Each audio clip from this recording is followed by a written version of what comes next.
Dalam kunjungan ke Tiongkok pada 8 hingga 10 November 2022, Presiden Prabowo Subianto bertemu dengan para pejabat tinggi negara, mulai dari Presiden Xi Jinping, Perdana Menteri Li Qiang, dan Ketua National People Congress Zhao Leji. Disaksikan Prabowo dan Xi Jinping, Indonesia dan Tiongkok menandatangani 7 kesepakatan kerjasama bilateral yang digelar di Great Hall of the People, Beijing, Sabtu malam. Prabowo juga menghadiri pertemuan Forum Bisnis Indonesia-Tiongkok di Hotel Peninsula Beijing yang mempertemukan pengusaha dari Kamar Dagang dan Industri Indonesia dan para pengusaha Tiongkok dengan total investasi yang disepakati sebesar 10,07 miliar US dollar atau setara 157,64 triliun rupiah. Dalam forum bisnis tersebut, Prabowo menegaskan kerjasama antara Indonesia Tiongkok tidak mengubah sikap politik luar negeri Indonesia yang bebas aktif. Indonesia berkomitmen untuk tidak berpihak dan menghormati semua kekuatan besar di dunia. And we are very optimistic, we are very bullish about the prospects, and we consider that this close collaboration between Indonesia and China will be a factor to stabilize and to increase the regional atmosphere of cooperation. We must give an example that in this modern age, collaboration, not confrontation, is the way for peace and prosperity. We have always been respectful of all great powers in the world.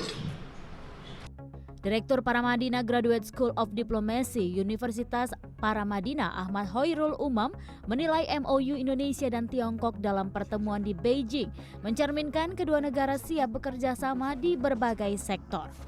Namun menurut Umam, walau dukungan Indonesia terhadap One China Policy dalam MOU memunculkan beragam tafsir, sikap ini memperkuat hubungan politik Indonesia dan Tiongkok, sekaligus mencerminkan komitmen Indonesia yang menghormati integritas teritorial negara lain.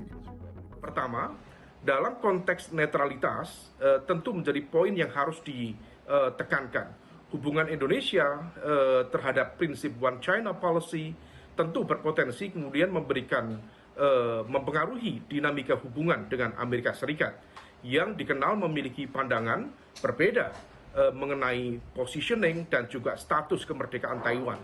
Kita berharap positioning Indonesia tetap berada pada wilayah netral sehingga kemudian tidak masuk dalam sebuah dukungan yang terlalu clear yang kemudian justru akan menjebak Indonesia dalam pola relasi yang kurang produktif dalam kapasitas sebagai negara kekuatan menengah di dunia.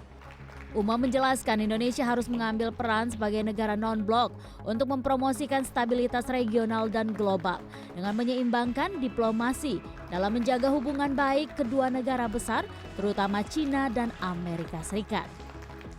Sekaligus memanfaatkan peluang kerjasama dengan kedua kekuatan ini tanpa terjebak dalam konflik geopolitik. Kita berharap positioning dan juga sikap dari Indonesia yang sekali lagi memberikan ketegasan pada One China Policy dan juga status kemerdekaan Taiwan tidak semakin memperkeruh situasi terutama di wilayah Taiwan di mana terjadi ketegangan yang seringkali memunculkan kekhawatiran bagi terjadinya gerakan-gerakan yang bisa berpotensi menimbulkan instabilitas keamanan regional maupun global. Umam menambahkan Indonesia perlu memperkuat relasi dengan Tiongkok sebagai mitra strategis dalam konteks akselerasi ekonomi Indonesia. Namun tanpa mengorbankan hubungan strategis dengan mitra lain seperti Amerika Serikat, dengan berfokus pada kepentingan nasional dan diplomasi bebas aktif untuk menjaga stabilitas regional dan global. Tika Beremau, Beijing, Tiongkok.